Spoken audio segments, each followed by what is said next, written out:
Assalamualaikum warahmatullahi wabarakatuh. A'udzu billahi minasyaitonir rajim. Bismillahirrahmanirrahim.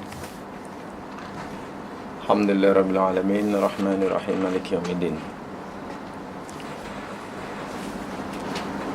Iyyaka na'budu wa iyyaka nasta'in, shiratal mustaqim, shiratal ladzina an'amta 'alaihim ghairil maghdubi 'alaihim waladdallin. Amin. Rabbi shrah li sadri wa yassir li amri wahlul 'uqdatam min lisani yafqahu qawli. Raditu billahi rabba bil islami dina wa bi Muhammadin nabiyya wa rasula, amma ba'd. Insyaallah kita akan teruskan siri tazkirah kita Mahabbatullah wa Rasulih.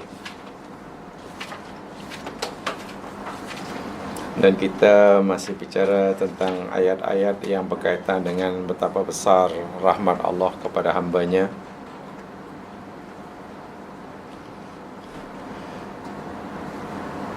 Kita akan teruskan kajian ayat kita muka surat 9. Betul ya, muka surat 9. Pada siri lepas, minggu lepas, kita bicara tentang ayat kedua daripada surah Al-Baqarah.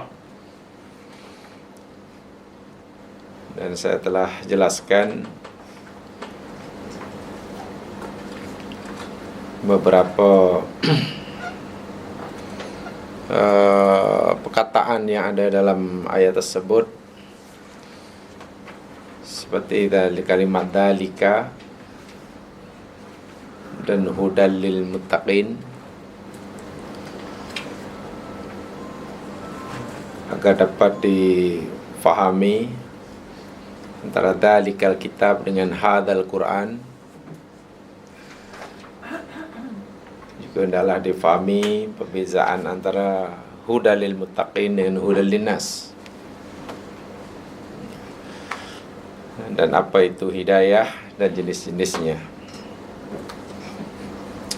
Hari ini kita akan terus pelajari ayat berikutnya, yakni surah Al-Kahfi, ayat yang pertama, muka surat 9. Dalam ayat ini juga Allah telah menunjukkan rahmatnya dan mahabbahnya kepada hambanya, yakni dengan memberinya mereka petunjuk melalui para utusannya. Mari kita pelajari kalimat demi kalimat dan seberapa besar mahabbah Allah kepada hambanya. Jadi jika Allah mewajibkan hambanya mencintainya, sebelum pun hamba itu melakukannya, Allah telah tunjukkan bukti-bukti kecintaannya kepada hambanya. Sehingga apabila hamba dapat memahami dan merasakan betapa besar kasih dan cinta Allah kepada mereka, maka mudahlah hamba mencintai Allah dengan setulus-tulusnya. Sebaliknya, jika hamba tidak mencintai Allah sedangkan mereka sedar Allah amat mencintainya, maka ianya akan menimbulkan perasaan berdosa, rasa bersalah yang sangat berat dalam hati mereka. Sebenarnya poinnya, yakni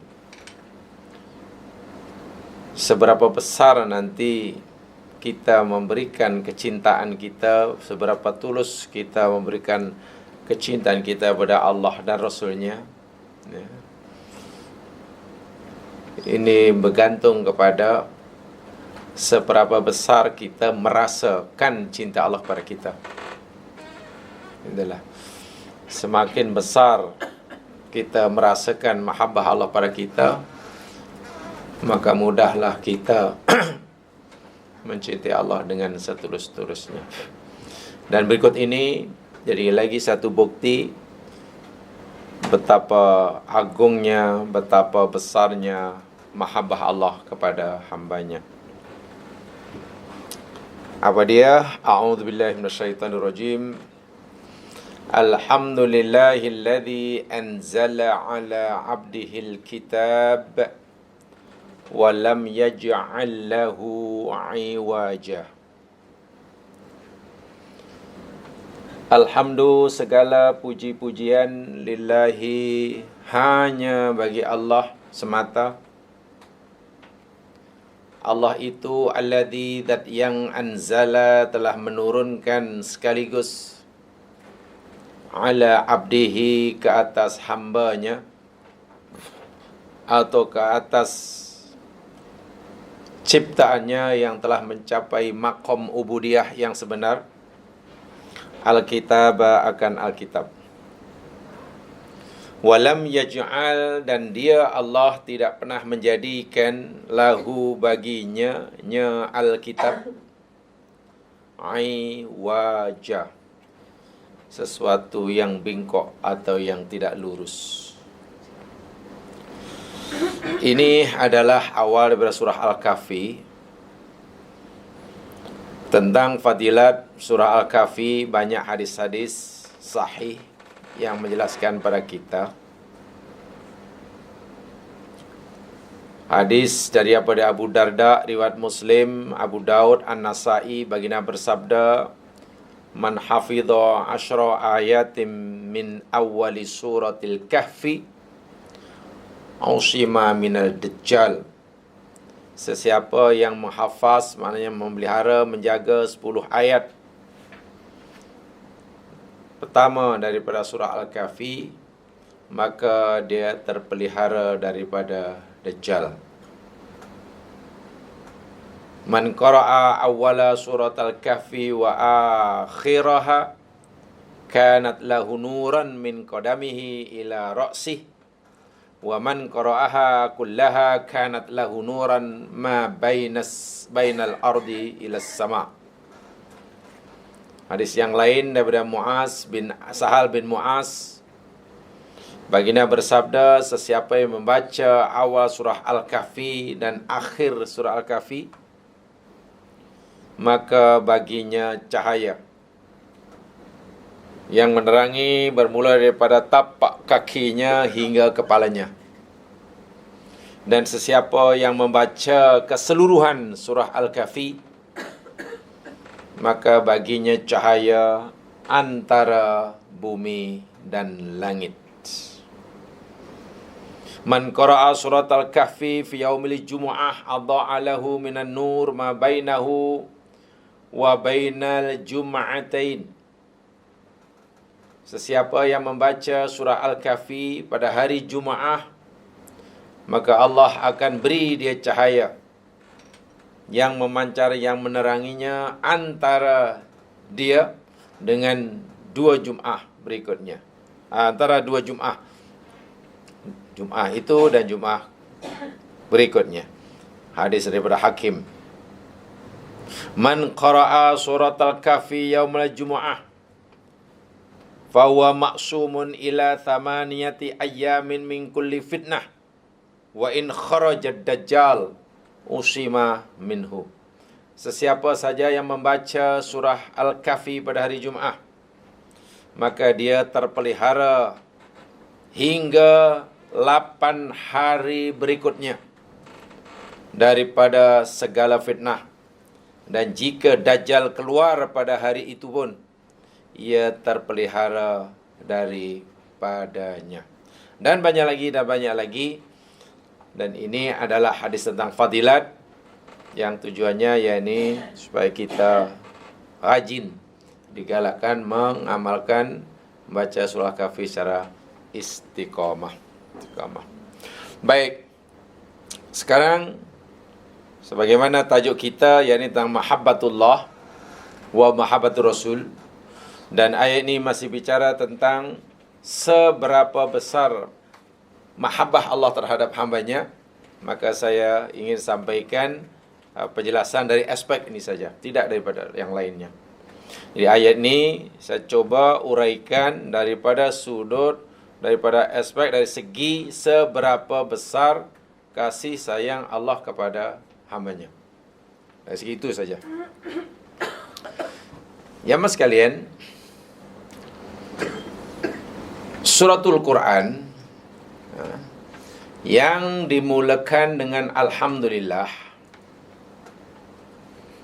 daripada 114 surah di dalam Al-Quran yang dimulakan dengan Alhamdulillah, yakni ada 5 surah. Ada 5 surah. Pertama, surah Al-Fatihah.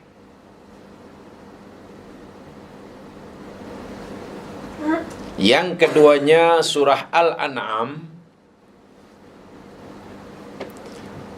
Yang ketiganya, surah Al-Kahfi ini. Yang keempatnya, surah Saba. Dan yang kelimanya, surah Fatir. Kelima-lima surah ini semua bermula dengan Alhamdulillah.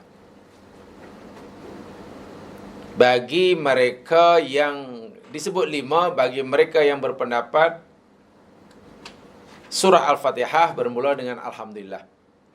Artinya bagi mereka yang berpendapat bahawa basmalah tidak termasuk ayat dari surah Al-Fatihah. Tapi bagi mereka yang berpendapat bahawa basmalah termasuk salah satu daripada ayat Al-Fatihah, maka surah dalam Al-Quran yang bermula dengan Alhamdulillah hanya ada 4. So yang disepakati 4. Al-An'am, Al-Kahfi, Saba, dan Fatir. Sementara Al-Fatihah tadi saya katakan, karena ada 2 pendapat, bagi mereka yang berpendapat bahawa basmalah tidak termasuk ayat daripada Al-Fatihah, maka Al-Fatihah bermula dengan Alhamdulillah. Jika bagi mereka yang berpendapat bahawa basmalah termasuk ayat Al-Fatihah, maka tidak masuk. Baik, kita lihat kapitul yang disepakati, yang 4 itu saja.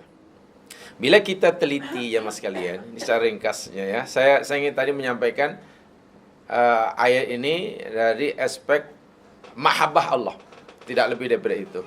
Jadi bukan mentafsirkan kalimat, tapi dari penafsiran tentang mahabbah saja. Daripada 4 surah yang bermula dengan Alhamdulillah, yakni An'am, Kahfi, Saba, dan Fatir, bila kita perhatikan betul-betul, surah Al-An'am umpamanya, yang bermula dengan Alhamdulillah.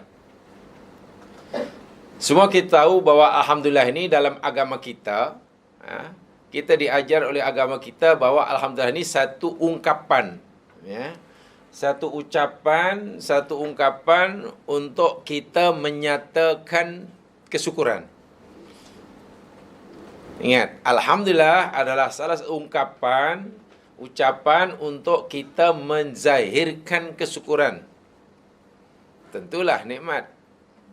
Sebab itulah keempat surah yang bermula dengan Alhamdulillah itu semuanya ayat pertama mesti berisikan nikmat Allah. Berisikan nikmat Allah. Surah Al-An'am umpamanya yang mula dengan Alhamdulillah. Ayat pertama cerita tentang nikmat Allah, yakni nikmat terciptanya bumi, langit, dan isinya. Bumi, langit, dan isinya itulah nikmat Allah buat hambanya. Tak pun kita memintanya, tanpa kecuali yang jumlahnya kita tidak mampu mengira. Satu. Surah Al-Kahfi yang kita pelajari, ayat pertama pun dimulakan dengan Alhamdulillah, yang isinya yakni nikmat Allah juga, yakni turunnya Al-Quran. Diturunkannya Al-Quran, diutuskannya Nabi. Itu nikmat Allah kepada kita. Yang ketiganya yakni surah Saba, ayat pertama. Itu pun berisikan nikmat juga, bermula dengan Alhamdulillah. Nikmat yang Allah sebutkan dalam surah Saba ialah nikmat akhirat, Di situ disebut nikmat dunia dan juga nikmat akhirat. Jadi kita puji Allah karena Allah bagi kita nikmat di dunia dan juga nikmat akhirat, yakni syurga kelak. Sementara surah Fatir yang juga bermula dengan alhamdulillah berisikan nikmat juga. Nikmat Allah yang Allah sebutkan dalam surah Fatir yakni diciptakannya malaikat sebagai utusan Allah untuk memberikan khidmat kepada kita. Malaikat ni dicipta oleh Allah dan tugasnya bermacam-macam. Macam-macam tugas dia. Dan tugas yang dilakukan oleh malaikat ini bukan untuk kepentingan Allah, tapi untuk kepentingan kita manusia. Ada yang bagi rezeki, ada yang bawa kemakbulan doa, bukan hajat, ada yang memohonkan keampunan, dan sebagainya. Jadi, nikmat Allah secara umum terbagi menjadi 4 ini. Dunia dan isinya, Al-Quran, diutusnya Nabi dengan bawa Al-Quran, nikmat surga, dan terciptanya malaikat. Dari keempat-empat nikmat ini, maka nikmat Al-Quran, diutuskannya Rasul yang bawa Al-Quran, itulah nikmat yang terbesar, yang paling besar. Jika seseorang telah mensyukuri nikmat yang terbesar ini, yakni Al-Quran, maka ketiga-tiga nikmat itu Allah berikan kepada hambanya bukan sekadar secara percuma, tetapi Allah ridha. Dunia Allah berikan pada orang itu dan Allah ridha. Malaikat dikerahkan, disuruh oleh Allah untuk memberikan khidmat kepada manusia tersebut dan Allah ridha. Dan Allah akan serahkan surga dan isinya pun kepada orang tersebut. Syaratnya orang tadi perlu mensyukuri nikmat turunnya, nikmat Al-Quran. Mengamalkan Al-Quran. Ini bermakna surah Al-Kahfi, surah berikutnya Alhamdulillah ini, ya, sebagai tanda kasih sayang Allah yang sangat besar. Yakni turunnya Al-Quran.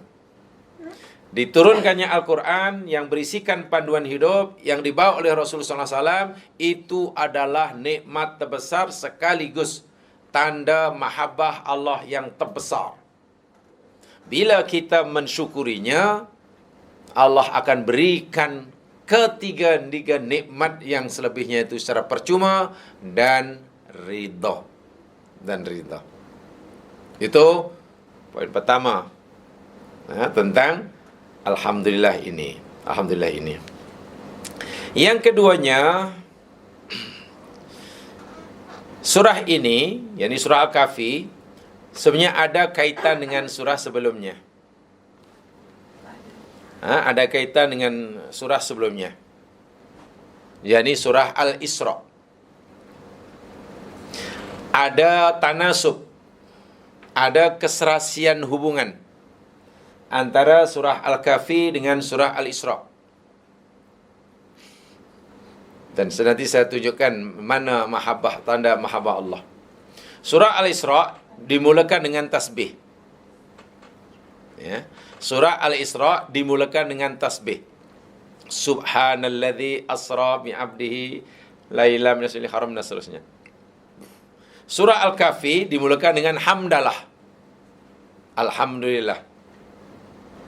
Tasbih baru hamdalah, baru tahmid. Dan memang itu susunan dia. Bukan itu sahaja.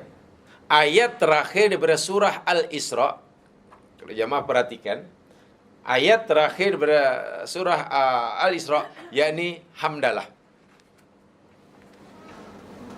Apa namanya? Tasbih, hamdalah pula. Tasbih.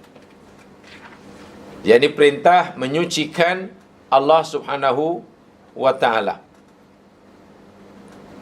Wa qulil hamdulillahilladzi lam yattakhidh walada. Hamdalah, kemudian tasbih. Yakni segala puji bagi Allah, zat yang tidak menjadikan, tidak mempunyai seorang anak pun. Itu kan tanzih. Tanzih. Barulah dalam surah Al-Kahfi kita disuruh memuji Allah. Dan ini susunan cara zikir yang baik kepada Allah. Sebelum kita memuji Allah, Islam menyuruh kita bertasbih dahulu. Kan sebenarnya subhanallah baru alhamdulillah. Subhanallah, alhamdulillah. Dalam Al-Quran, tasbih mesti didahulukan sebelum tahmid. Fasabbih bihamdi rabbika wastaghfir. Tengok. Fasabbih, maka sucikan oleh kamu, bihamdi rabbika, dengan memuji. Yusabbihun, malaikat itu bertasbih, bihamdi, dengan memujinya. So, tasbih baru tahmid. Tasbih baru tahmid. Menyucikan baru memuji. Ini ada rahsia dia. Kenapa kita disuruh memuji dahulu, baca subhanallah, baru baca alhamdulillah. Alhamdulillah itu yakni kita memuji, mengakui akan kebaikan Allah.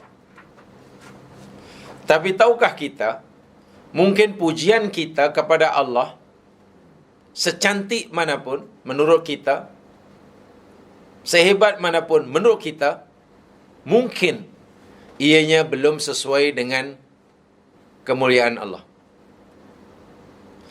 Saya ulangi, sehebat manapun pujian kita kepada Allah, walaupun kita kata itulah pujian yang tercantik yang boleh kita berikan pada Allah, mungkin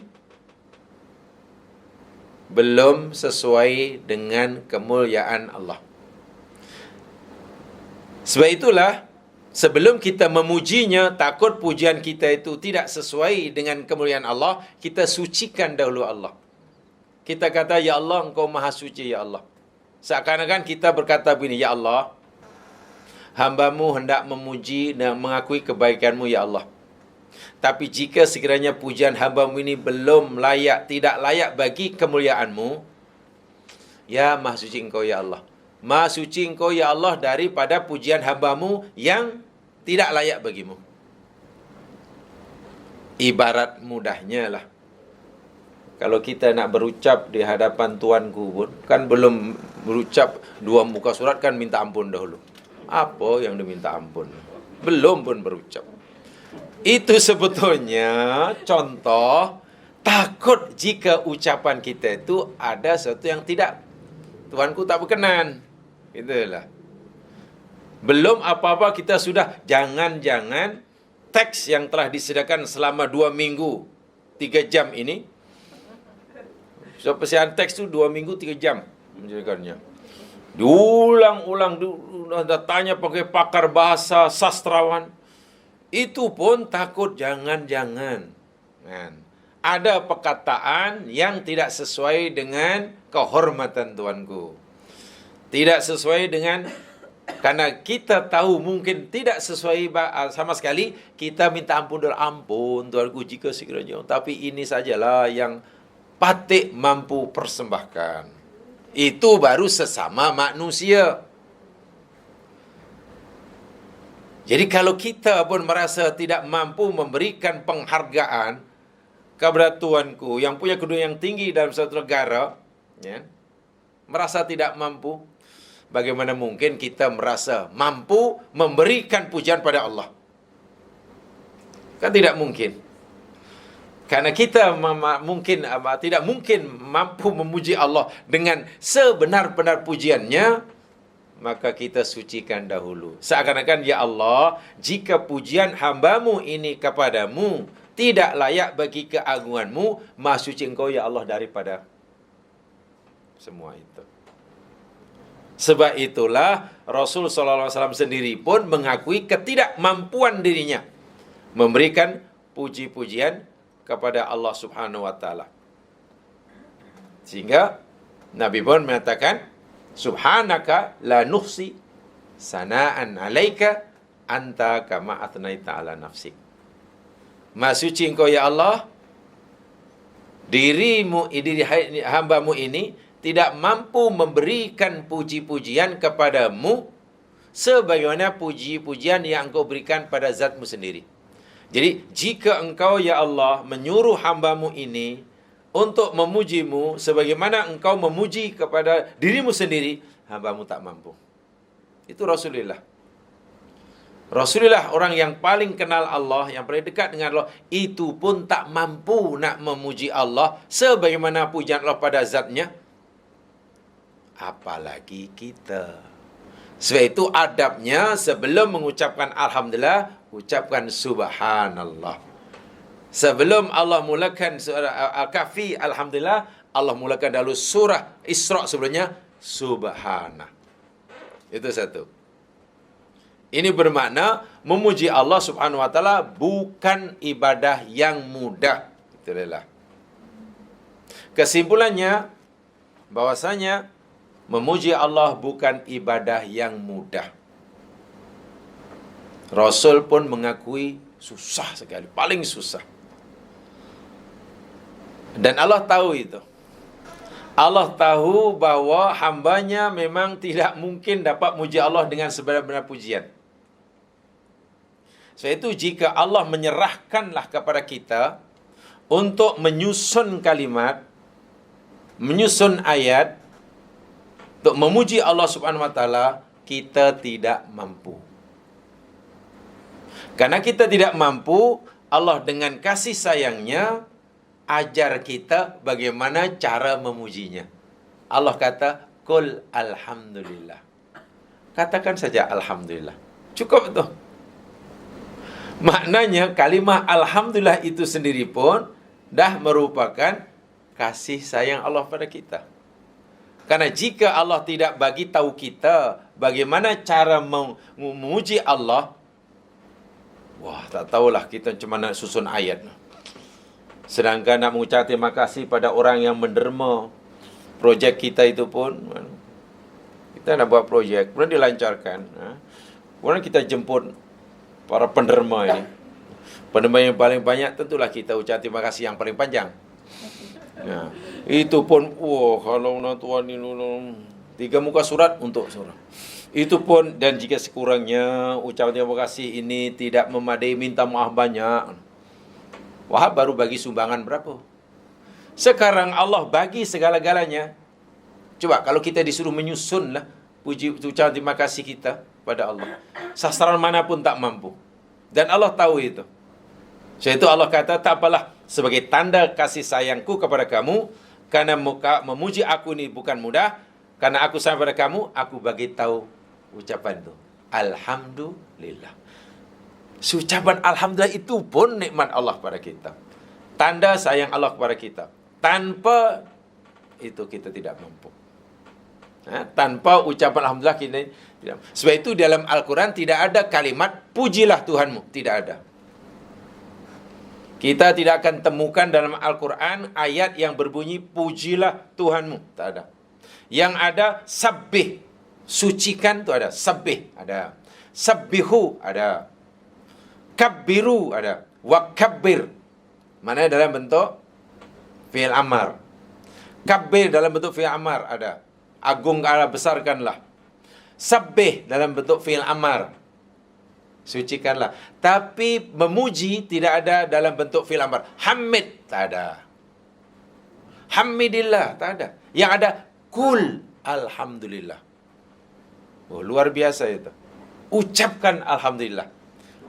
Tapi untuk subhanallah, Allah tak kata kul subhanallah, tak ada. Yang ada sabbih. Allah tak kata kul Allahu akbar, tak. Yang ada kabbir. Ini menunjukkan betapa susahnya nak memuji Allah. Kalaulah tidak kerana Allah mengajar kita bagaimana cara memujinya, kita tidak mampu memujinya.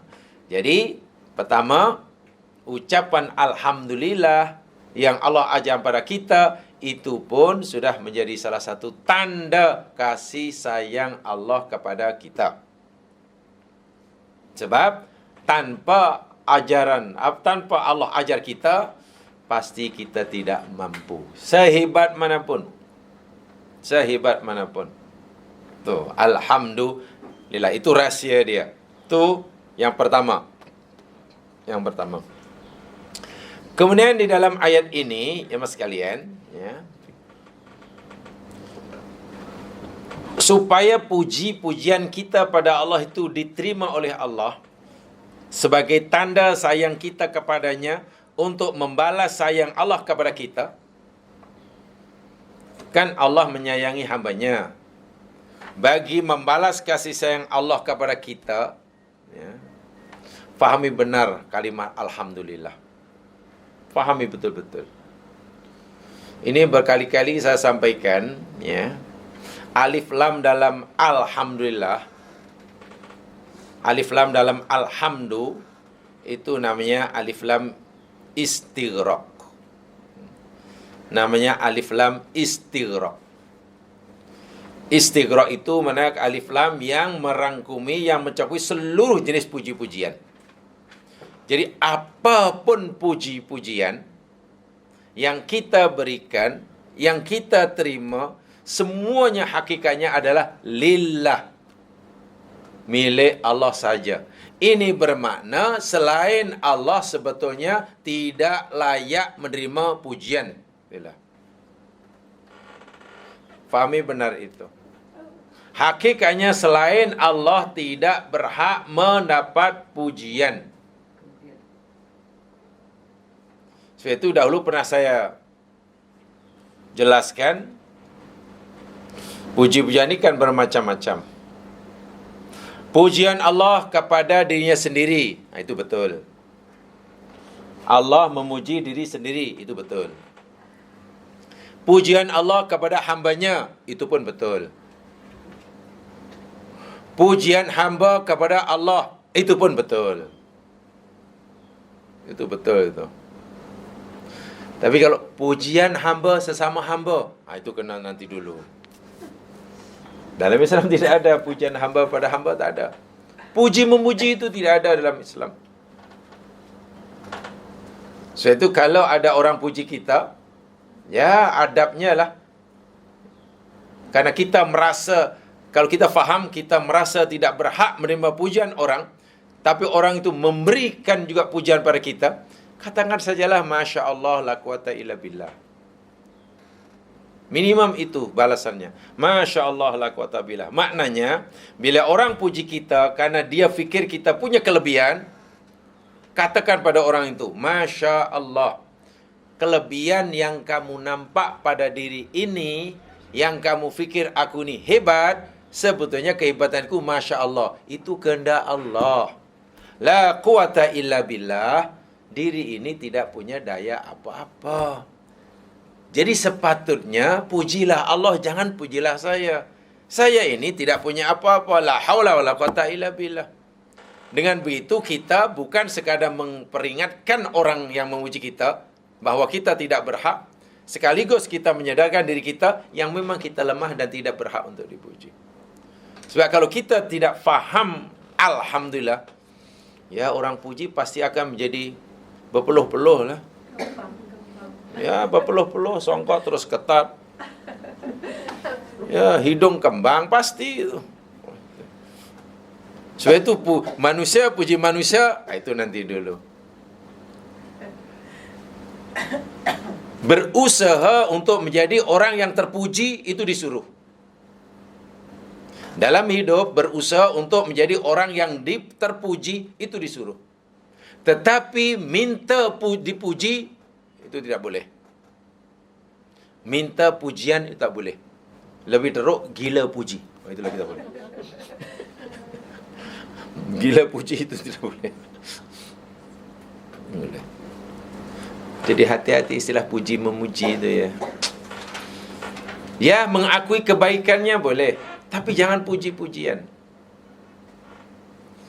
Ya, terima kasih banyak atas kebaikan yang Anda lakukan dengan Islam. Ya, dan mari kita bersyukur pada Allah, karena Allah, kita syukur karena Allah gerakkan hati saya untuk memberi kamu pertolongan.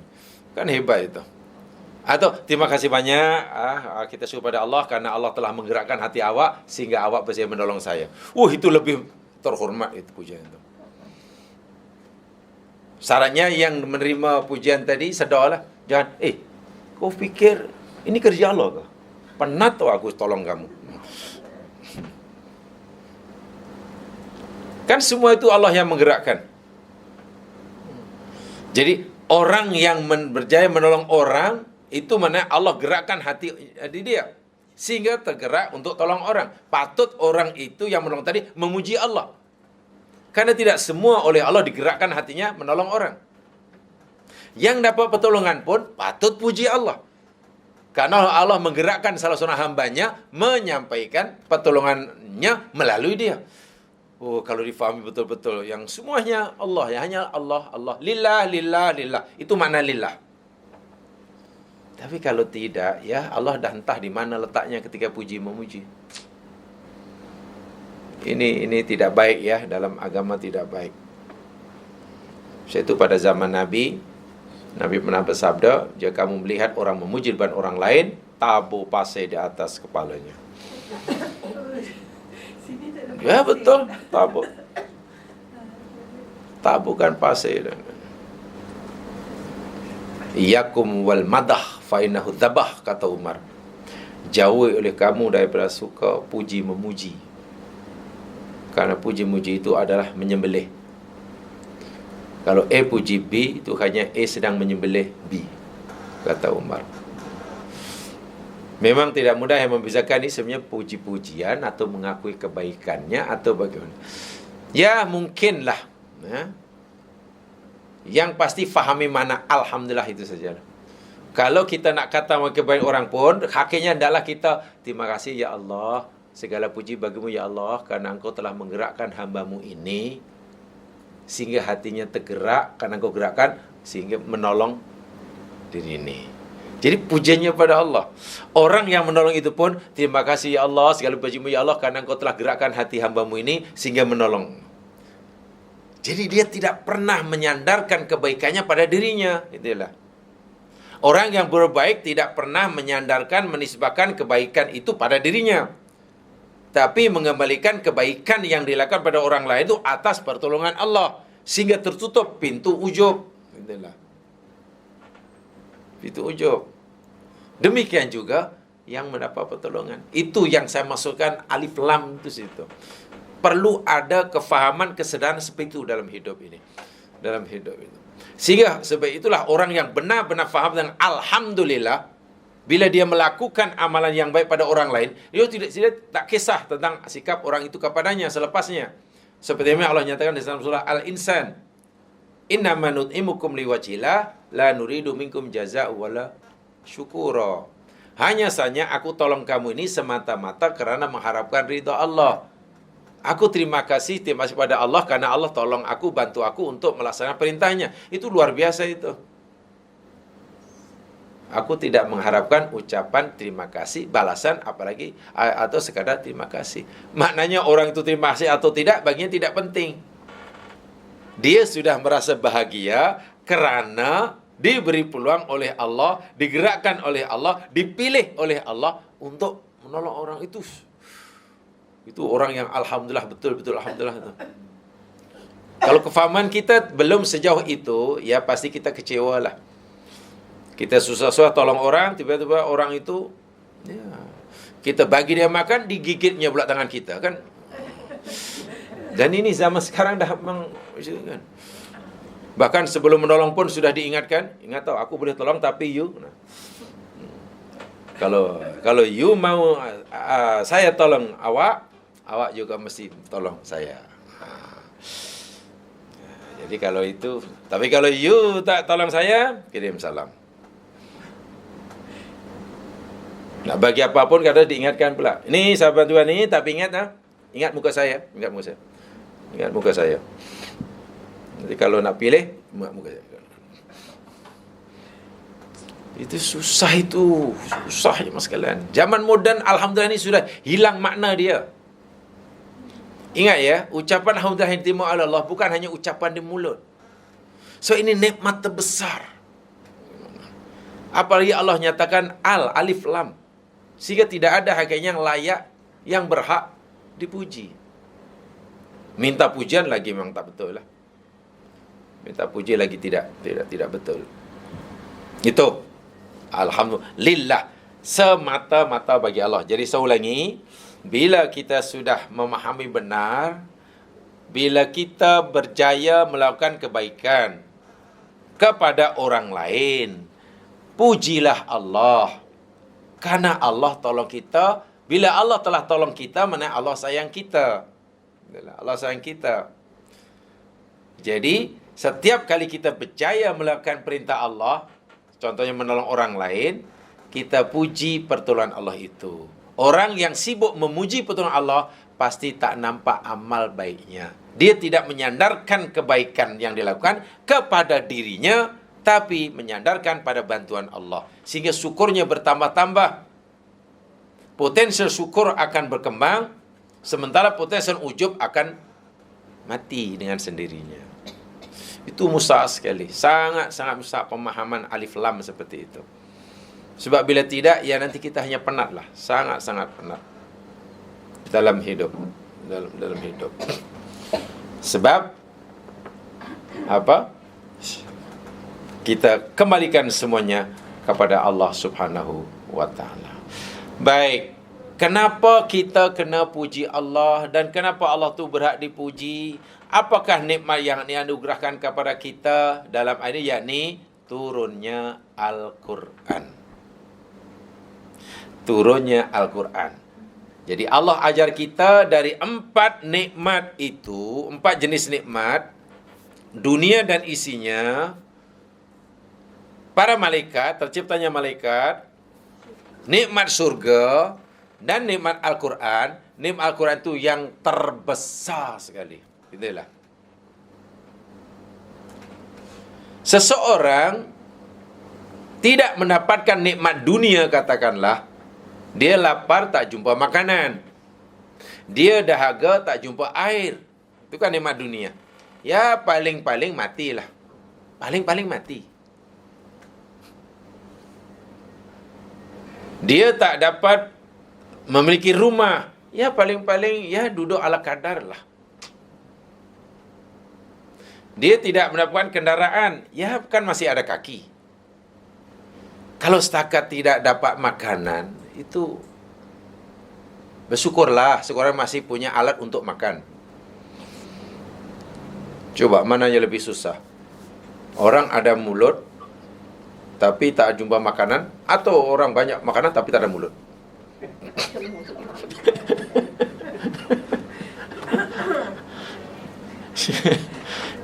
Dan paling tinggi pun mati. Iya. Tapi jika orang sudah kehilangan Al-Quran, sudah tolak Al-Quran, hilang segala-galanya. Kalaupun Allah bagi kesenangan di dunia, namanya istidraj.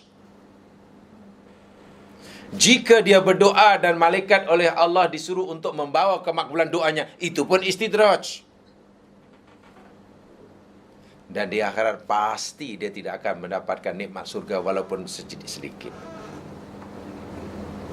Tapi jika Al-Quran itu disyukuri, kan itu terbesar. Ya, ketiga-tiga nikmat itu ikutlah. Nah, ini susahnya kita, cabaran umat Islam, cabaran kita. Macam mana kita memandang, melihat dari 4 nikmat itu, Quran nikmat terbesar. Sehingga bila kita kehilangan Al-Quran, kehilangan maksud saya, mana kita tidak patuh Quran lah. Bukan kehilangan maknanya Quran semua terbakar, bukan. Bila kita tak dapat Al-Quran, tak memiliki Al-Quran, maknanya kita kehilangan segalanya. Merasa memang sengsara. Sebab orang yang kehilangan Quran masuk neraka. Orang tak dapat nikmat dunia dan isinya, tak masuk neraka. Orang sakit, orang mati karena penyakit yang diderita, tidak masuk neraka. Tetapi jika orang kehilangan Al-Quran, tempatnya neraka. Iaitu orang yang menolak Al-Quran, berarti menolak nikmat terbesar Allah kepadanya. Orang yang menolak Al-Quran, maknanya orang menolak cinta Allah yang terbesar di dunia ini. Dan orang yang menolak nikmat terbesar Allah di dunia, bermakna menolak kasih Allah terbesar di dunia, nanti balasannya Allah akan tahan nikmat terbesarnya di akhirat. Allah akan tahan cinta terbesarnya di akhirat pada orang itu. Apakah nikmat terbesar Allah di akhirat? Apalah tanda kasih Allah, rahmat Allah terbesar di akhirat? Surga. Surga diharamkan. Ya. Surga Allah haramkan. Surga itu adalah nikmat terbesar di akhirat. Surga itu rahmat Allah terbesar di akhirat. Kan tidak ada yang lebih tinggi daripada itu. Karena di sana nanti segala-galanya dapat, bahkan boleh berjumpa Allah Subhanahu Wa Taala. Allah haramkan bagi siapa? Bagi mereka yang dahulu di dunia menolak nikmat terbesar Allah, yakni Al-Quran. Yang menolak mahabbah terbesar Allah dalam Al-Quran. Mana dalilnya? Mari lihat. Mari kita simak dalilnya. Allah memberitahu kita di dalam Al-Quran, di dalam surah Al-A'raf, ayat yang ke-50.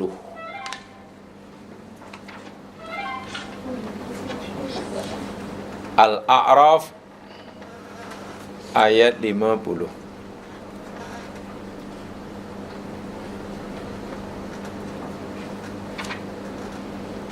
Oh, gambar tu memang delay ya. Apa pula saya diam masih gerak ya. Memang lambat dah. Oh. Lama pula tu biasanya. Baik. Internet dia lambat. Oh gitu. Ayat yang saya tak cari katanya ya, nikmat terbesar Allah di dunia, tanda mahabbah Allah yang terbesar di dunia kepada hamba-Nya, yakni turunnya Al-Quran yang dibawa oleh Rasulullah SAW. Orang yang mensyukurinya, yang menerima mahabbah Allah ini, nikmat terbesar ini, nanti Allah akan berikan ketiga nikmat itu secara percuma dan ridha. Sebaliknya, orang yang menolak nikmat terbesar, yakni Al-Quran, dia tak nak. Di sini tak nak. Nanti Allah akan haramkan nikmat terbesar Allah di akhirat. Rahmat terbesar Allah yakni surga. Lihat ayatnya. Wa nada ashabun nari ashabal jannah. Dan memanggil-manggil, menyeru-nyeru ashabun nar, penghuni neraka, ashabal jannah, penghuni surga. Penghuni neraka menyeru, memanggil penghuni surga. Panggilan mereka itu yakni an afidu alaina minal ma'.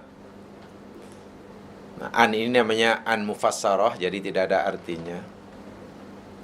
Menjelaskan apa yang ma ba'dahu yufassiru ma qablah. Apa yang selepasnya menjelaskan sebelumnya. Afidu, mana asalnya tuangkan. Daripada kalimah fadha yafidu itu mana banjir. Faidan itu mana banjir. Jadi afidu, banjirkanlah olehmu. Maknanya kalau menuang pun bukan sikit begitulah. Kalau satu badi sekali harung, macam itulah. Itu nak afidu. Tuangkanlah alai olehmu alaina atas kami minal ma, daripada minuman surga, air. Ahli neraka ni rupanya kehausan dan minta minuman. Minuman yang lezat-lezat hanya di surga. Nikmat surga itu yakni bukti rahmat Allah dan sayang Allah kepada hambanya yang layak. Tuangkanlah ke atas kami air, minuman. Atau tak apalah kalau bukan air pun, atau mimma razaqakumullah, sebagian daripada rezeki yang Allah anugerahkan kepada kamu. Dia tak minta banyak, minta sikit aja, min. Sebagian saja, dia bukan minta banyak sangat. Kalau minta minuman pun, ya tak banyak. Kalau minta makanan pun, tak banyak. Itu raungan ahli neraka terhadap ahli surga. Apa jawapan ahli surga? Qalu, mereka berkata, innallaha, sunya Allah, harramahuma. Tengok tu. Allah mengharamkan kedua-duanya. Minuman ke, makanan ke, Allah haramkan al-kafirin, atas orang kafir. Apa maknanya? Satu di antara maknanya, saya tak kata satu-satunya, berkaitan dengan penjelasan saya tadi. Satu di antara punca kenapa Allah haramkan nikmat surga, imam minuman atau makanan kepada ahli neraka, orang kafir. Ya, karena orang kafir ni dahulu dia mengharamkan. Dia menolak nikmat Allah yang besar itu, yakni Al-Quran. Situ mengharamkan Quran, mana menolak Al-Quran lah.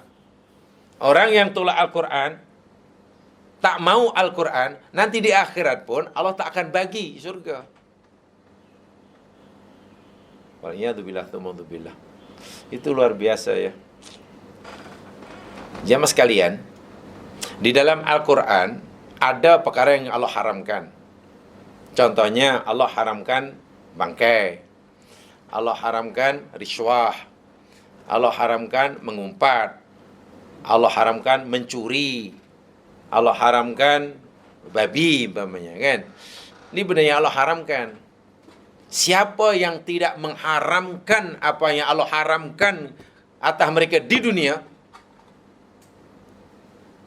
hal pengharaman Allah terhadap perkara-perkara tadi bagi kita adalah rahmat Allah. Satu di antara bukti kasih sayang Allah, rahmat Allah kepada hambanya, Allah haramkan benda-benda yang tak baik buat mereka. Jadi diharamkannya arak, diharamkannya mencuri, itu rahmat jemaah sekalian. Jadi bila orang tidak mengharamkannya, mana dia tak nak dapat rahmat. Nanti di akhirat, maka Allah haramkan apa-apa yang halal. Pengharaman Allah terhadap sesuatu bagi kita di dunia itu rahmat. Tapi mengharamkan Allah kata sesuatu di akhirat itu laknat. Faham ke bahasa saya ini? Ini bahasa mahkamah.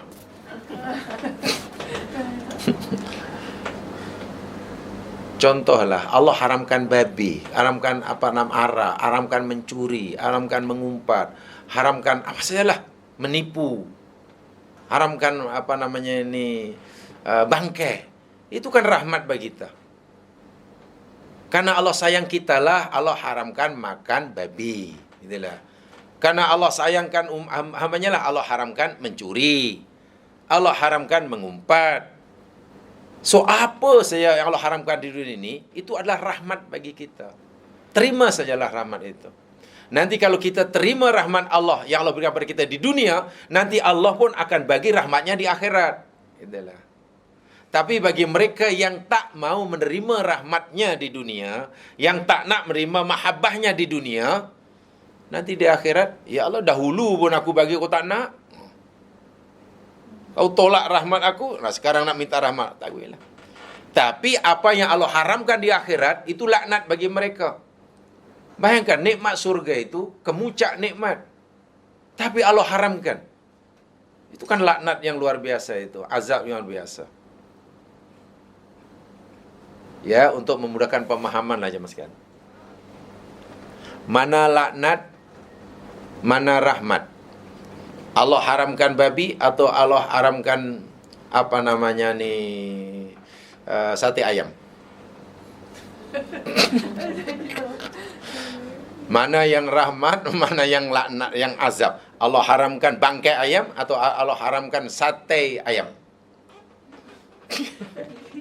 Allah haramkan bangkai ayam tu rahmat kan? Rahmat. Kita mesti terima kasih ya Allah, terima kasih ya Allah karena Engkau haramkan. Ya Allah. Itu rasakan itu. Hukum hakam Al-Quran yang isinya perintah lain itu rasakan itu rahmat. Bayangkan jika Allah haramkan, aku haramkan sate ayam. Mulai hari ini aku haramkan nasi lemak, nasi dagang, nasi kerabu, nasi himpit, nasi, dan aku halalkan yakni bangkai katak. Nanya kita. Jadi orang mukmin yang faham akan mahabbah Allah, dia terima kasih kepada Allah karena Allah haramkan ini, Allah halalkan ini, Allah wajibkan itu, Allah larang ini. Syariat itu adalah tanda kasih sayang Allah. Itulah. Syariat Allah yang ada dalam Al-Quran yang isinya hanya ada dua. Quran ini isinya hanya dua je, jemaah. Buatlah dan jangan buat. Tak ada yang lain. Dalam Al-Quran hanya ada dua. Satu buatlah, kedua jangan buat. Ima suruhannya, wa ima larangannya, itu adalah tanda mahabbah Allah pada kita. Tanda rahmat Allah pada kita. Sebab itu kita ucapkan Alhamdulillah bila Allah suruh kita menyembahnya. Ucapkan Alhamdulillah jika Allah melarang kita menipu. Itulah. Ucapkan Alhamdulillah jika Allah melarang kita mengumpat. Bila kita terima dengan lapang dada, nanti rahmat Allah di surga pun Allah izinkan, nah aku pun bagi juga. Karena dahulu kamu terima rahmatku, sekarang aku bagi rahmatku. Tapi bagi orang yang menolak rahmat Allah di dunia, mahabbah Allah di dunia, di akhirat rahmat itu Allah haramkan. Dan pengharaman Allah terhadap nikmatnya di akhirat, itu azab yang luar biasa itu. Sebagaimana kalau kita maunya begitu diharamkan makan nasi. Wah, itu betul azab lah itu. Azab. Atau dibalik umpamanya sekarang. Mulai 1 Oktober depan, hukum Islam diubah. Hukum Allah berubah. yakni Allah halalkan mencuri dan menipu serta merumpak, dan Allah haramkan jual beli dengan jujur. Apa berlaku dalam dunia kalau tiba-tiba Allah halalkan mencuri? Allah halalkan membunuh.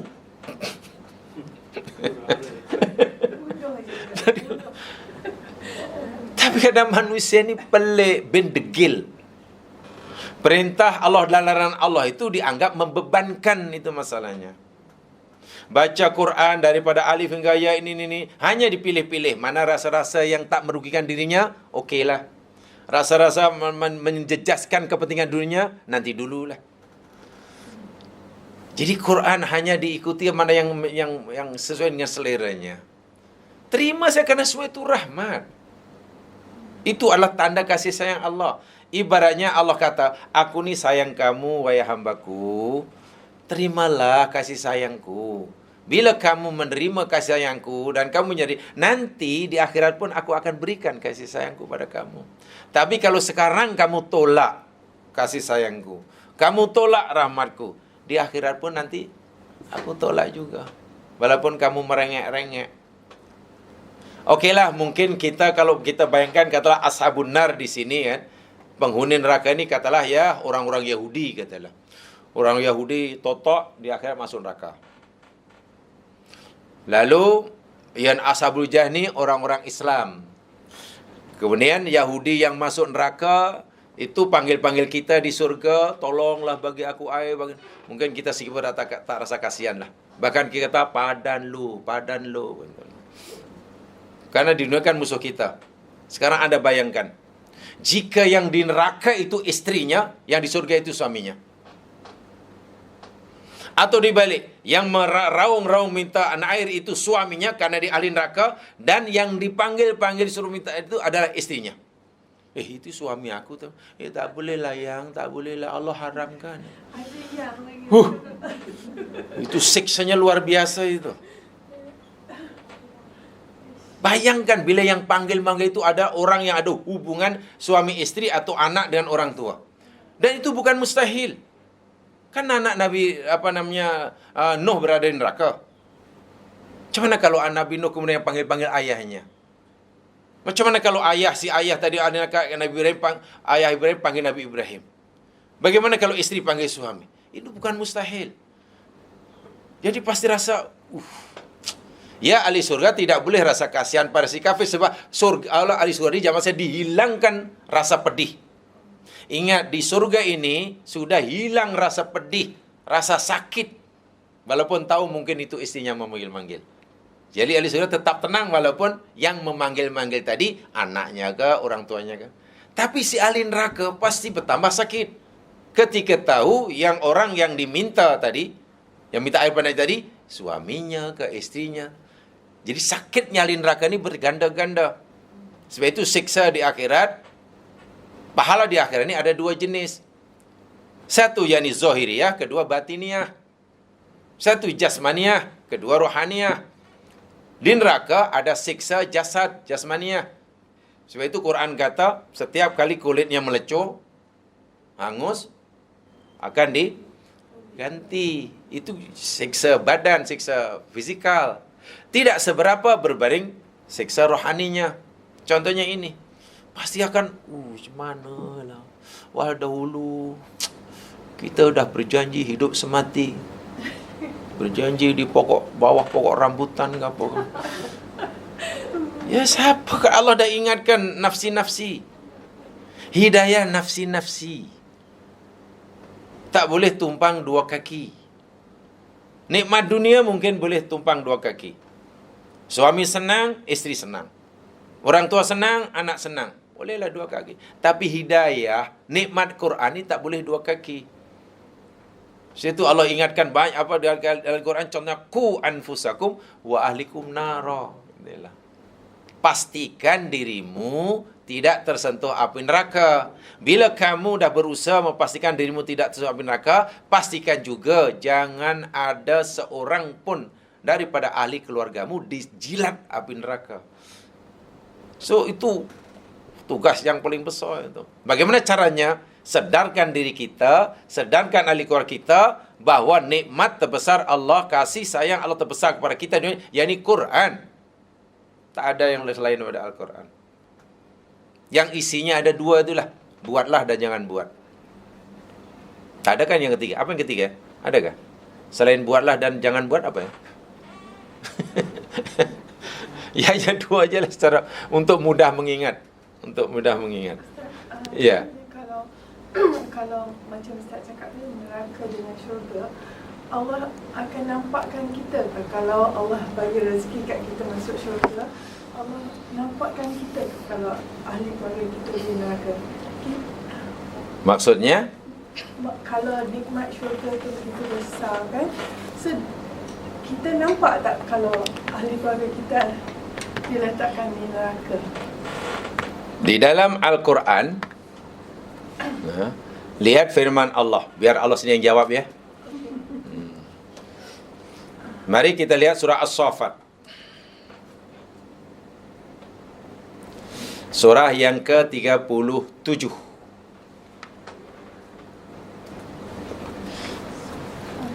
Bermula ayat 50. Mungkin ayat ini boleh memberi jawapan. Jadi karena di akhirat kan al-ghaib kan. Jadi saya pun belum ada pengalaman, jadi saya tak boleh jawab. Itu jawabannya ya.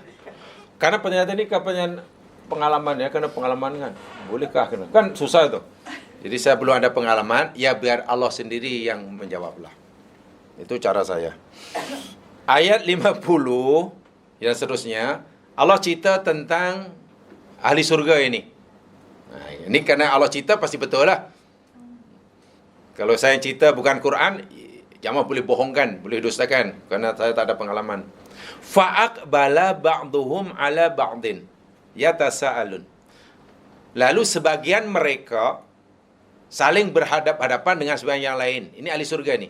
Ahli surga ini mereka saling akbala, berhadap-hadapan, tidak adbara. Ya, menunjukkan rukun lah. Rukun bersara. Yatasa'alun, mereka berborak. So asalnya bertanya. Ya, saya gunakan bahasa milenial lah. Yatasa'alun, mereka borak, simbang gitu. Apa yang diborakkan? Ada tajuk dia.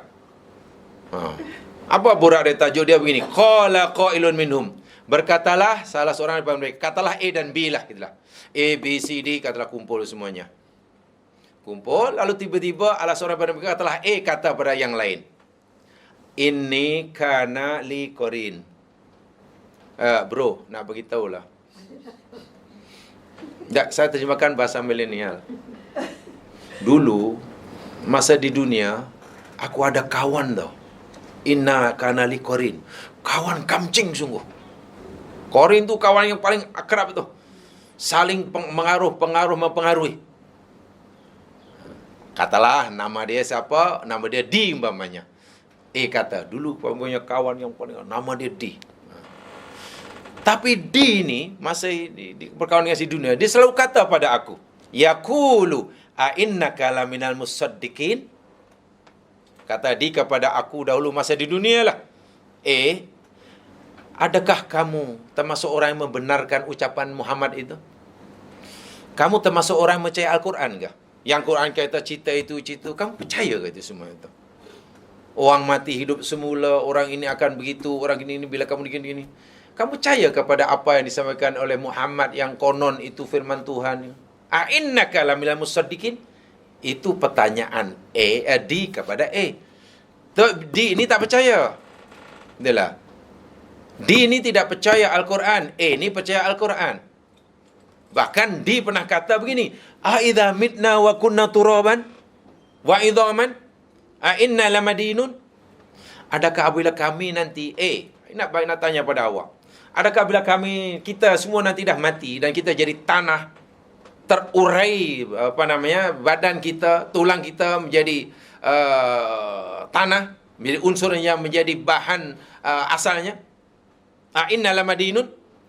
Ada kita akan dibangkitkan dan kemudian diminta pertanggungjawaban? Mustahil lah. Mana orang matilah. Asalnya tanah jadi tanah, selesai. Kamu percaya ke ucapan macam itu? Sebab dia ni tak percaya. Karena dia tak percaya, sekarang sudah di akhirat, semuanya sudah di surga, surga ada, neraka ada. Apa saja yang didustakan di dunia itu semua berlaku di akhirat. Dan ingat, saya ingat nih, dia mesti tidak ada di surga ini. Ya mesti tak jumpalah, nak cari dia di surga, mana ada, dia tak percaya surga. Dia ni mesti di neraka. Sebab di akhirat hanya dua tempat. Kalau bukan surga, neraka. Akhirnya apa? Qala hal antum muttali'un? Kata A kepada kawan buraknya. Hal antum, adakah kamu semua muttali'un, ingin melihat, mencari-cari? Ittala' itu maknanya sebenarnya bahasa asal ittala' ni begini jamaah sekalian ya. Kalau kita dulu dalam kereta, bawa kereta, dan kita ingin melihat tayar kereta atau apa yang ada di luar kereta, kan kita kena buka tingkap dan kita julurkan kepala kita ke, itu nama ittala'. Kita buka tingkap, kemudian kita keluarkan kepala kita kerana tengok apa yang ada di bawah. Itu ittala'.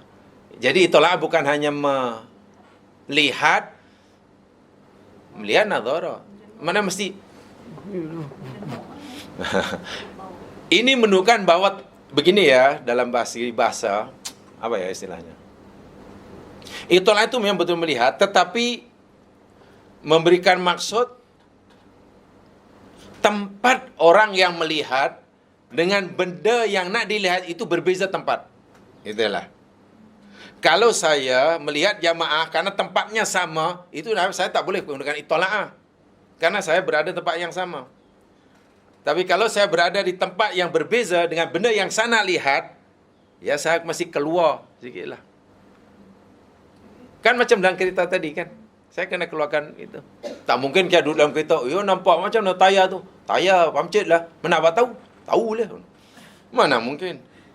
Ini benar memang surga dengan neraka itu berbeza tempat. Gitulah. Itu maksud saya.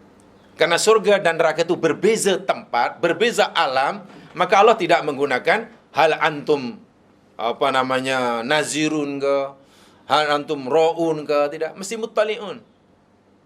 Walaupun mungkin terjemahan Melayu lebih kurang sama. Itulah.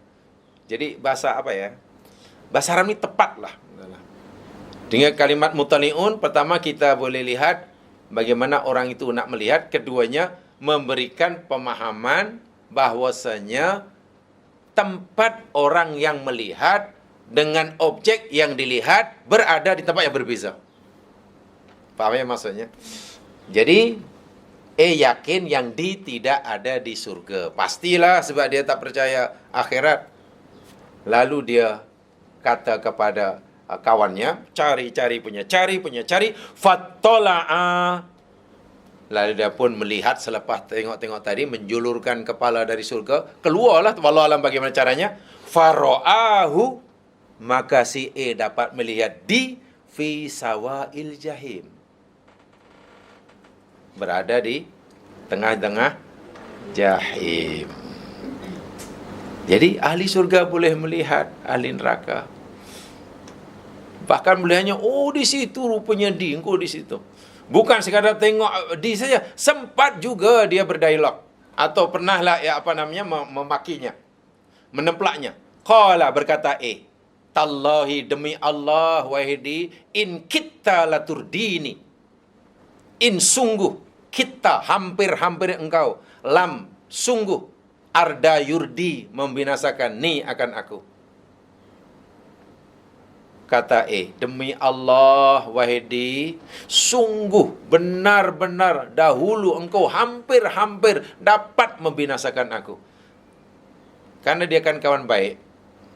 Hampir-hampir dahulu aku terpengaruh dengan keyakinan kamu. Hampir-hampir dahulu aku terpengaruh dengan uraian kamu. Masa kami berdebat kamu, hampir-hampir kami kalah dengan hujah kamu. Terpengaruh. Gitulah. Nasib baiklah, walaula nikmatu rabbi, tengok. Masuk surga bukan karena merasa dirinya hebat. Tapi dia kata, walaupun hampir-hampir dahulu engkau dapat mengalahkan aku, dapat menggoyahkan keyakinanku, kalaulah tidak kerana nikmat Tuhanku. Tengok. Lakuntu minal muhdorin. Sungguh pasti aku pun, kata pasti aku pun akan bersama kamu dihadirkan di neraka jahim. Di neraka jahim. Artinya apa? Ahli surga pun masuk surga tidak mendakwa karena dia hebat amalannya, tapi dinisbahkan kepada nikmat Allah. Jadi kalau bertanya, adakah ahli surga nampak neraka? Quran kata nampak. Bagaimana caranya? Adakah ahli surga diizinkan untuk pergi ke neraka dahulu? Jangan tanya, tak. Itu saya tidak tahu. Quran hanya bagaimana boleh melihat itu? Bagaimana alamnya kan lain macam mana tu? Lalu itu kalau nak tak rasa panas ke? Itu tak payah. Pertanyaan itu tidak perlu. Quran sudah beritahu boleh melihat, ya sudah. Ra'ahu. Bagaimana? Dan sempat pula tu si memaki-maki, bukan maki ya, menemplak lebih tepatnya. Demi Allah di, kawan baikku lah, hampir-hampirlah, sungguh hampir-hampir engkau dahulu percaya membinasakan aku, menyesatkan aku. Kalaulah tidak kena rahmat Allah, rahmat Tuhanku kepada aku, pasti aku pun termasuk orang yang didatangkan ke neraka jahim. Akhirnya bersyukur kepada Allah. Bersyukur karena diberi nikmat. Nikmat apa itu? Nikmat menerima rahmat Allah. Karena dahulu di dunia bersedia menerima rahmat Allah, di akhirat pun dia berhak menerima rahmat Allah. Itulah yang saya maksudkan, bahwa Quran itu rahmat terbesar Allah. Tanda mahabbah Allah terbesar. Walaupun nikmat Allah amat banyak. Sebab itu terima sajalah. Jangan terlalu khawatir kehilangan dunia dan isinya. Khawatirlah kehilangan Quran. Jangan terlalu khawatir kita tentang apa yang Allah akan berikan pada kita. Dapat ke tak dapat, makbul ke tak makbul, hajat ditunaikan atau tidak, rugi atau untung dalam perniagaan. Jangan terlalu khawatirkan itu. Tapi khawatirlah akan jika kita gagal menerima Al-Quran. Gitu. Kalau saya gunakan bahasa yang lebih dalam, begini ya mas sekalian. Jangan terlalu khawatir tentang musibah yang menimpa. Tapi khawatirlah jika kita tidak mampu bersabar menghadapinya. Gitu. Seorang ditimpa musibah, bila ia sabar, masuk surga. Itulah. Jadi yang kita khawatirkan gagal sabar, bukan musibahnya. Atau mungkin dalam bahasa yang selalu saya gunakan, jangan terlalu takut kehilangan pemberian, tapi takutlah kehilangan yang memberi. Hidup tu begitulah. Jangan takut akan hilangnya pemberian, takutlah akan kehilangan pemberinya. Sebab kalau kita sudah kehilangan yang memberi, yang memberikan Allah, habis kita ya mas sekalian. Itulah maksudnya. Jadi orang yang berjaya di dunia akhirat itu orang sentiasa berusaha dan hidup jangan sampai kehilangan. Apalagi kehilangan, jangan sampai berjauhan dengan pemberinya. Sebab bila sudah dekat dengan yang memberi, yakni Allah Subhanahu Wa Taala, ya belum pun orang itu meminta pasti sudah diberilah. Pasti sudah dicukupilah segala-galanya.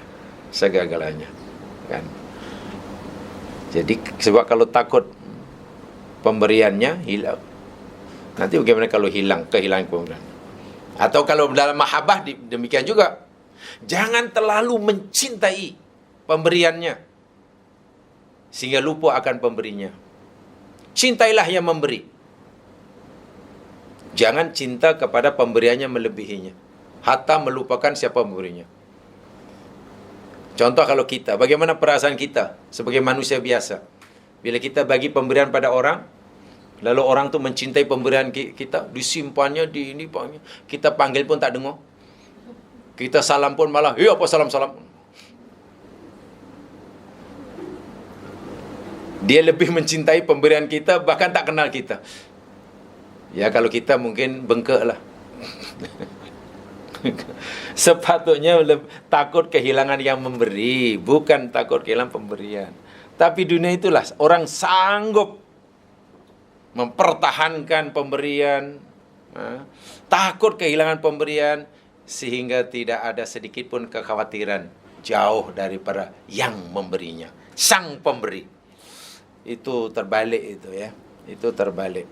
Bagaimana supaya kita tidak kehilangan yang memberi untuk mendapatkan segala pemberiannya?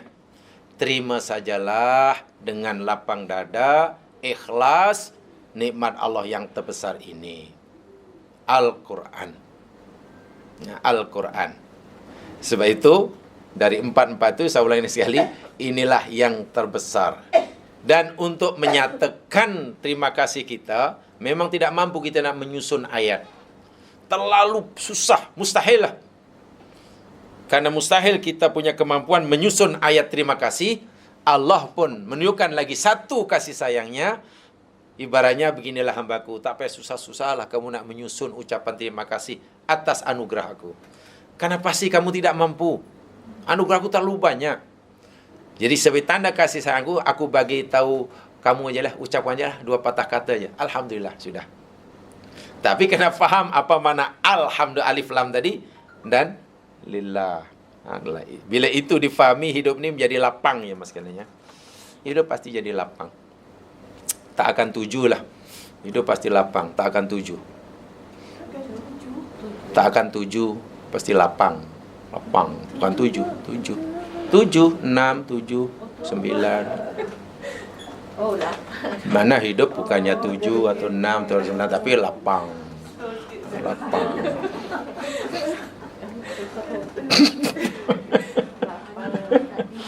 Betul sih kan? Itu jadi lapang, tak akan jadi 7. Oh, lambat faham rupanya ya. Lambat rupanya. Itu antena kurang tinggi itu. Ariel kurang tinggi itu. Ya itu rahasia hidup itulah. Cobalah baca Hayatus Sahabah. Macam mana sahabat bertenang-tenang belaka. Yang kaya tenang, yang miskin tenang, yang ada jawatan tenang, yang tak ada jawatan tenang, yang muadzin tenang, jadi panglima perang tenang, jadi khalifah tenang, rakyat jelata tenang.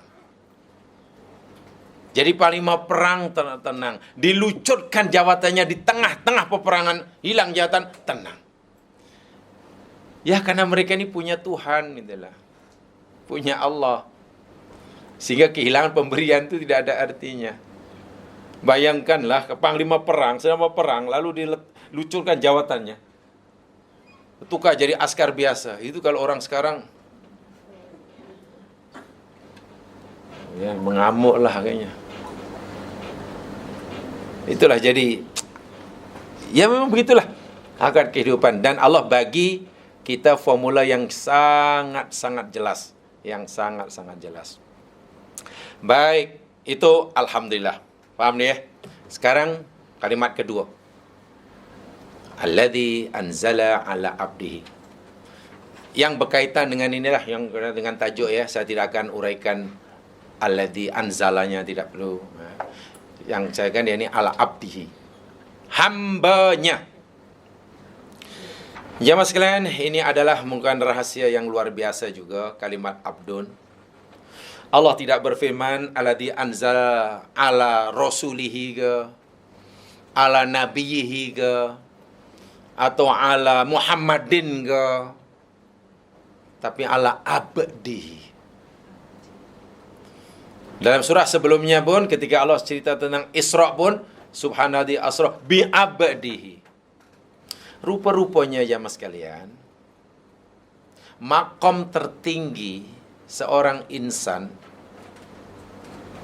makom tertinggi seorang hamba itu jadi makom ubudiyah, makom hamba. Secara umum, semua makhluk Allah itu adalah hamba Allah. Ya, secara umum. Tapi yang telah diiktiraf oleh Allah kehambaannya, tentu tidak semua. Dan seseorang yang telah diiktiraf oleh Allah kehambaannya, betul-betul hamba lah maksudnya, pasti Allah beri dia kelebihan yang tidak diberikan pada orang lain. Ketika Nabi Muhammad di Isra Mi'rajkan, itu kelebihan yang luar biasa tuh. Isra Mi'raj tuh luar biasa.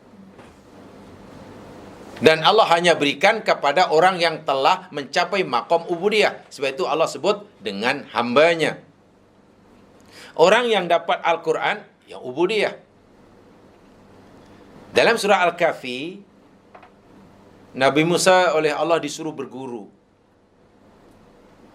dengan seorang hamba yang Allah beri ilmu mana Allah tidak berikan pada Musa, walaupun Musa utusan Allah.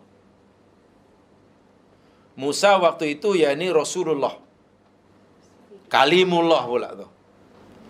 Tapi Musa disuruh Allah berguru kepada orang yang Allah kata abdan min ibadina, salah seorang hamba dari hamba kami, yang Allah bagi dia ilmu. Milladunna ilma. Kenapa Allah sebut hamba, tak sebut nak orangnya ke? Ya okeylah, namanya Khidir lah katalah. Kenapa tak sebut? Ya kerana orang ini sudah mencapai makom hamba, sehingga apa yang Allah anugerahkan padanya lain daripada yang lain. Dia beri keistimewaan.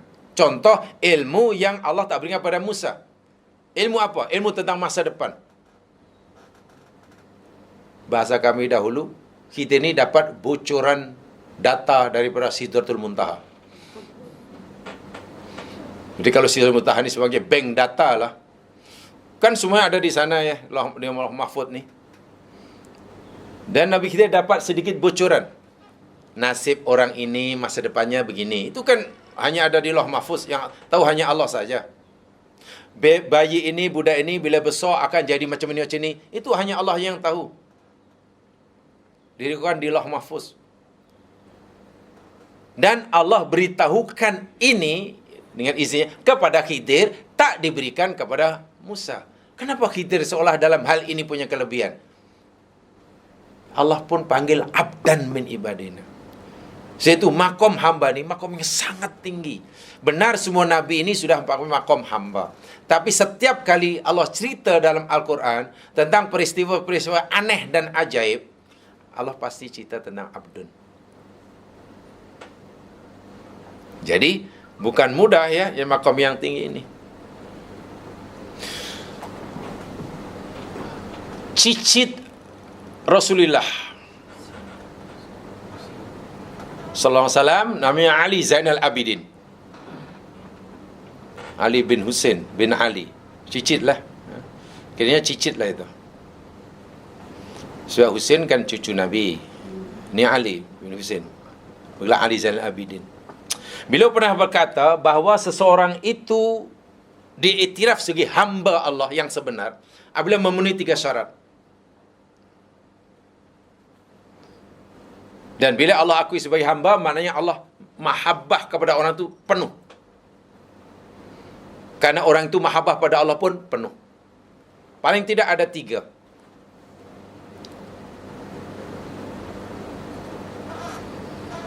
Yang pertama, Maksudnya yakni tidak melihat apa yang ada di tangannya sebagai miliknya. Itu ciri pertama. Tidak melihat apa yang di tangannya sebagai miliknya. Kenapa? Karena semuanya inna lillahi wa inna ilaihi raji'un. Bahasa mudahnya bermentaliti istirja, begitulah. Apa yang ada di alam semesta, yang ada di tangannya, miliknya, itu semuanya, itu milik Allah lah, milik Allah, milik Allah. Tak pernah mengklaim itu milik saya. Mentaliti istirja dalam bahasa agama. Apa kesan baiknya? Kesan baiknya, nanti jika Allah mengambilnya,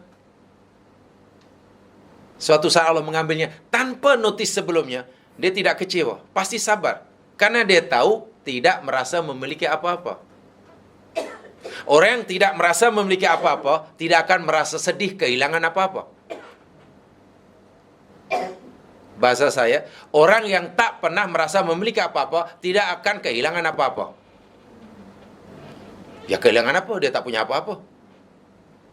Dan pasti sabar. Yang kedua, bila Allah katalah, karena dia tak merasa punya apa-apa, bila Allah suruh memberikan apa yang ada di tangannya pada hamba Allah yang lain, tolong orang itu, bagilah dia, pasti dengan senang memberikannya. Karena dia tahu yang ada di tangannya bukan miliknya. Pemiliknya yakni Allah. Sekarang Allah yang menjadi pemilik tunggalnya, menyuruhnya.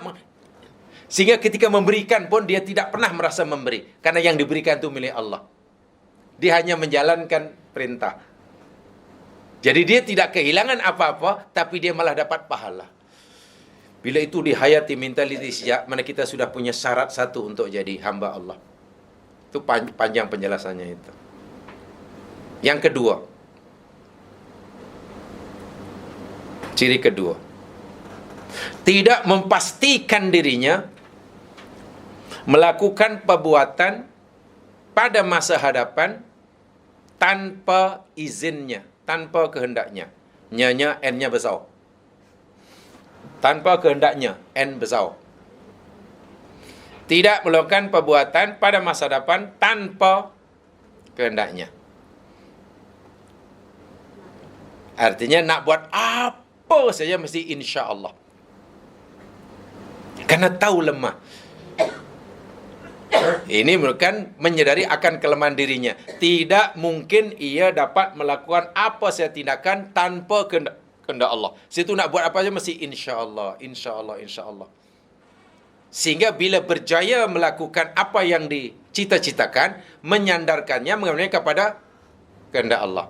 Bila gagal, sedar akan kelemahannya. Ujub tertutup, rapat-rapat. Bila insya Allah itu difahami benar-benar. Jadi semua ridha. Berjaya tidak angkuh, gagal tidak kecewa, karena dia sudah insya Allah, ya Allah kendaki, sebab Masya Allah, Masya Akana, wa Masya Yakun. Bukankah itu mana orang yang sangat-sangat rendah, hina di hadapan Tuhannya. Dan ciri yang ketiga yang terpenting, yakni tidak melakukan perbuatan kecuali apa yang diizinkan olehnya. N-nya besar. Nak buat ke tak nak buat ke, istilahnya kena tanya dahulu kepada dia. Dia ni dia Allah lah. Ya Allah, hamba-Mu nak buat ni boleh ke tak boleh? Allah kata boleh, jalan. Ya Allah, hamba-Mu ni suka nak buat ini. Boleh ke tak boleh? Tak boleh. Tak boleh, tak boleh ya. Sehingga pergerakan dia, duduk, bergeraknya, berdirinya, diam, dan semuanya yakni selari dengan kemauan, kehendak, ridha yang menciptakannya.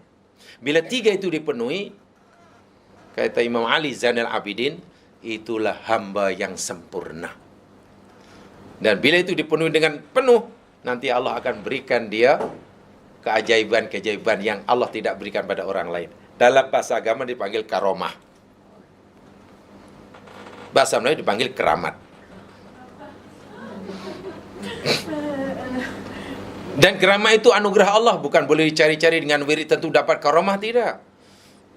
Kalau kamu baca ini dapat keramat, tak. Keramat bukan dicari. Keramat itu anugerah. bagi orang yang dinilai layak oleh Allah.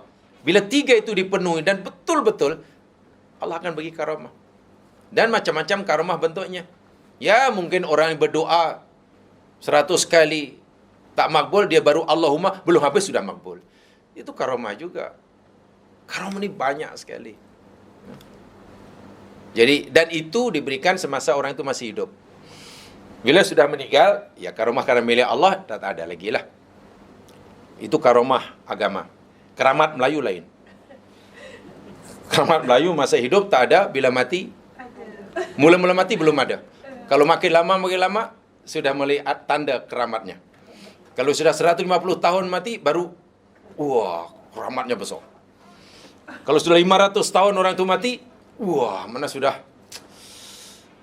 bukan ibu keramat, sudah jadi datuk keramat. Nah, itu saya tidak paham. Yang itu saya tidak tahu itu. Tanya yang tahu yang itu. Paham ya? Hanya perlu 3 itu. Nah, coba hayati. Adakah pada diri Rasulullah itu ada 3 tadi? Pasti ada. Baca sirah Nabawiyah. Betulkah Nabi itu sudah ada mentalitas hijrah? Bacalah itu Rasulullah. Betulkah Nabi ini tak pernah menisbahkan ke semua kejayaan pada dirinya, tapi kepada kehendak Allah? Betulkah Nabi ini setiap tingkah lakunya itu sesuai dengan kehendaknya? Coba teliti, kan pasti ada itu. Dan itu memang tidak mudah, tapi bukan mustahil. Tidak mudah, tapi bukan mustahil. Itu syarat untuk diiktiraf kehambaan diri seseorang. Kehambaan diri seseorang. Formulanya mudah, kata Cicit baginda Nabi SAW. Mudah formulanya dia, sangat-sangat mudah. Tidak banyak, hanya perlu 3 saja. Yang saya tahulah. Yang selebihnya tanya yang lain, saya tidak tahu. Saya hanya pegang pada 3 itu saja. Luar biasa. Mudah-mudahan lah diberi keberkatan. Belum habis tu ya tafsirnya itu. Tanda ini rahmatnya belum habis. InsyaAllah nanti saya sambung. Yang mendapat jua khilaf kalau ini subhanakallahumma bihamdika asyhadu an la ilaha illa anta astaghfiruka wa atubu ilaik. Innal insana fi khusr alladziina aamanu wa shalihat tawassaw bil haqq wa tawassaw bis sabr. Assalamualaikum warahmatullahi wabarakatuh.